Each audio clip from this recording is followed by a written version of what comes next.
What's up, folks? It's Fozzy here. Welcome back to the channel. Hope you're all having an absolutely amazing day, even whatever time you're watching this.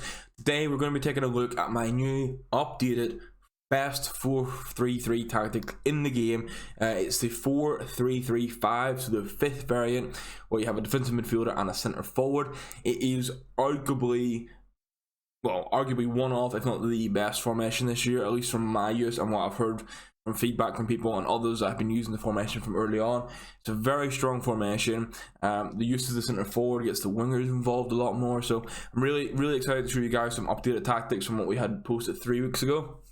I try not to do the same formations over and over again, and I try to get some unique ones in there. We had been testing the 4-5-1, the second variant with the 3 centre mids.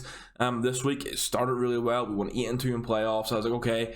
And there was a little bit of hiccups with it, but I was like, maybe it'll work. We got into champs, we started 1-3 with it, had to change back to the 4-3-3-5, and we ended up finishing 14-6, got rank 4. So 1-3 with the bad formation, and then pulling it back to 14-6 once we switched to this team, which is my best finish of the year so far. So all good about that. So we'll dive into the tactics now. If you guys do enjoy the video, please do leave a thumbs up. It's greatly appreciated and just helps out the channel. And if you're new around here, please consider hitting the subscribe button. It's greatly appreciated. It just helps me on this content journey. And the first video ever on my channel hit 10,000 views last week for the corner glitch video. So thank you very much for that, guy. The support's been great in that regard. So very eager to keep the channel growing. We started streaming this past weekend, and we're starting up the Discord this week probably too, to try and get you involved. So let's have a look at the tactics. I'm not hiding them for you guys, not yet anyway. They're all going to be here straight away. So we got 4-3-3-5. You can see press after possession loss, fast build up, and direct passing. Kind of my 3 favorites so far, at least for the past month of the game. I'm loving the press after possession loss, and we'll discuss that a little bit in a second here. So you can see here 45 width across the board for defense and offense, and 60 depth. I did try press on heavy touch for the first couple of games on this formation, and I don't know what has changed in patches, but beforehand it was meant to be that you had balanced and then press on heavy touch, then press after possession loss, and then constant pressure. But for whatever way the AI is pressing right now on press after press on heavy touch, do not use it. It has been leaving me wide open. It seemed really glitchy. So if you do want to press at all, I do recommend press after possession loss, which is what we use on this system. We are going for 60 depth. I've been slowly creeping this up. We don't want to go too far and play like 80 depth and some mad stuff, because when you get to those tighter games, you do need a bit of defensive solidity. But I'll say this has worked very well for me. I enjoy the higher depth with the press. Fast build up and direct passing, as I've been saying, balance is good when you're getting started to the game. Once you get used to how you want to play, maybe you want to play possession, but for me, the fast build up and the long ball are the 2 ones I really like this year. Fast build up, I find, for this formation just helps with how we set up the centre mids. Obviously we've got 2 centre mids and 1 DM. With how we set up the wingers and the centre mids, playing fast build up and direct passing just helps to get them involved very quickly, and it can sort of like overpower your opponent depending on what they're running. So, and then the players in box is 4, corners and free kicks is 1. You guys know that. We've mentioned the corner glitch already. Don't use it first, only use it if someone uses it against you. We want good vibes in 2020 for FIFA. So this is how we're lining up. I'm using Modric as one of the box-to-box players alongside a War, a Tabo, basically anyone who has high defensive, medium attacking, or medium or high can play here. A high defensive, medium attacking would be preferred, but Itabo's got really good pace, really good defending stats, and solid physicality, so he can play there no problem. I will say I started to swap Best and Werner around in game, so we'll run it like this. What I will say is you want your centre forward to be someone who can pass. Werner has good short passing, but not great long passing. Previously I played Genoa here. If you have him in the team, he can play great in the centre forward role, because you will find it's not just a case of they're the centre forward, but the striker in this case. They're not just going to be running through and getting behind constantly. You will actually need them in build up, so you need someone that can pass, and outside of that, it's a pretty standard setup. So keeper, balanced, nothing there. Default settings, you can switch them to comes for crosses if you want, and sweeper keeper. For Schmeichel, I've kept him purely balanced. He's had a couple of iffy moments, but overall, in the grand scheme of things for goalkeepers this year, he's not actually been too bad. So he's someone you can consider, especially if you have the Soyuncu card like we do. Centre backs, you'll be not surprised there. They're all on default. We don't want to play around with too much. Now we'll look at the full backs next. And it's stay back. I had been using overlap for 2 weeks, and I'm pretty sure I used it in the either the 4-2-3-1 or the 4-1-2-1-2 tactics we posted. But I took them off overlap for this because I don't know what was happening, because obviously they're stay back and overlap means they'll push wide and actually overlap the center mids, and if you had a right mid to be overlapping them. But as soon as I changed them to overlap, both in this formation and the 4-5-1, they were just in the most weird positions ever, and it just left you very, very vulnerable. I don't know if that was possibly other tactics getting conflicted, but we've removed the overlap and we're just running the balance now. So they're just strictly on stay back. And as I mentioned almost every video, when I like attacking fullbacks, but with how this system works, you don't want them bombing forward constantly. But I will say, with how Thibaut sets up and plays, they do naturally get pushed forward that little bit, and then you can manually bring them into the game if you want by passing, just running forward with them, or hitting like L1 to make them make the run. So there are options. I'll try to get to Thibaut next. Here we go. So drop between defenders, man mark, and cover center. And as we mentioned in the 4-2-3-1 video, we're not using stay back on the defensive mids right now, and it's something I'm testing and I've been really, really liking, and it's because the fullbacks are on stay back. If you didn't have your fullbacks on stay back, this wouldn't work and you'd be far too vulnerable defensively. But basically, when you are attacking, not all, like, he will try to drop between the defenders, but if you've been using him in the attacking phase, obviously he's not going to. He's going to be involved. If you let him drop between the defenders, you've got like your back four. These are the two centre backs. Your table drops in between them. It pushes the centre backs out a little bit, and will try to create like a back three. Table then just sits slightly forward off them because he's dropping between, but he's there for passes.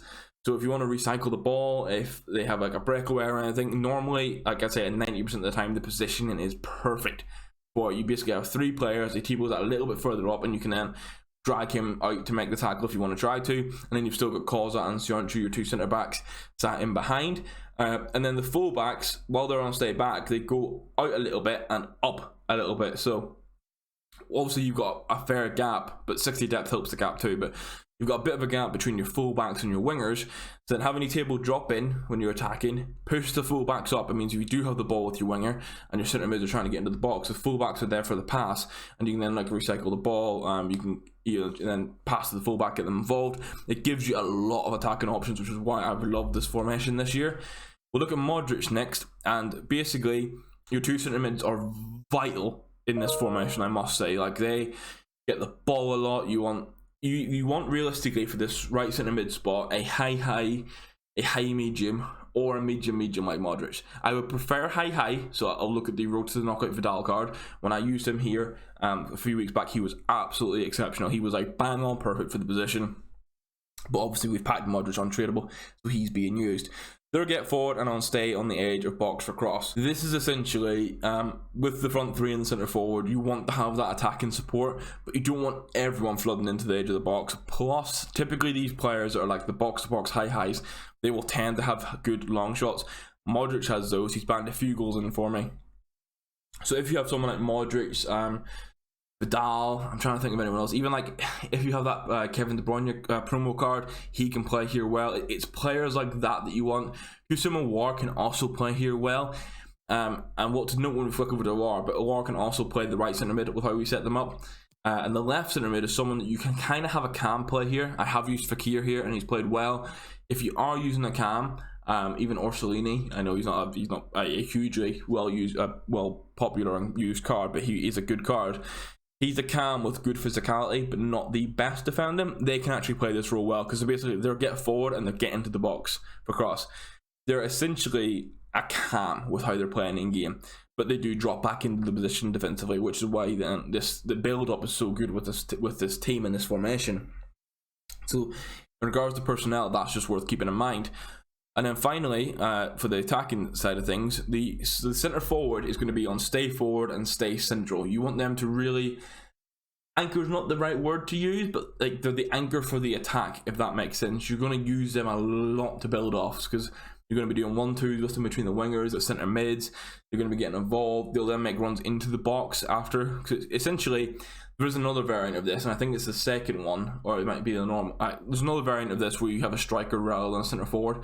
And there's just too much gap between the centre mids and the striker because you don't have a dedicated cam. The alternative in that system is to run run them as a false 9, but it doesn't work as effectively as this, which is why you just use this formation instead. As I'm saying, I use Ginola here. You want someone that can make passes. It doesn't have to be exceptional passing like Werner does, have low long passes, but they need to be able to make a pass reliably.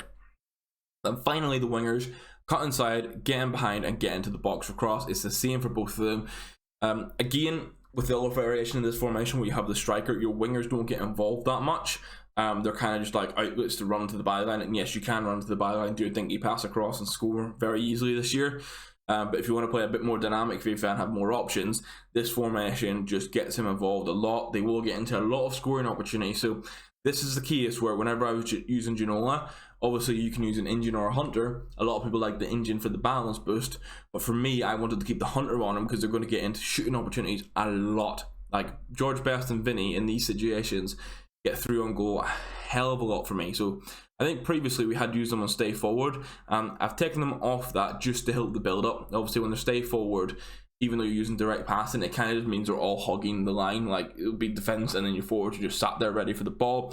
You want them to sort of drop in and get involved in the transition play and the build up, and that's what they do with that. So that's the 4-3-3-5 custom tactics. My updated ones, the ones I think that are best, one of the best formations in the game. If you did enjoy the video and you do find them useful, please do hit the thumbs up button. It's greatly appreciated. Just like the video, and if you're new around here, hit that subscribe button. Also, if you do test them out, not just hit the like button, let me know in the comments down below how you get on, or tweet me, or hop in the Discord. It's like, and just let me know how you get on with it. It's good to get the feedback on what maybe little tweaks you guys would make to the system, or you had these pros but you found it didn't do this well, because it just means whenever I get around to testing it again, I can take all this into account plus what I've noted from playing it, and try and tweak them to make it as best as possible. Every formation has like little drawbacks here and there, but all the information helps greatly. So I've got a couple of formations in mind for what we're going to test this week for next Monday's video, so keep an eye out for that. The streams will be live this weekend for Foot Champ, so you can watch me live testing the formations in games. All that's linked down below. Thank you very much for watching, guys. I'll catch you in the next video. Have a fantastic day, evening, whenever you're watching, and goodbye.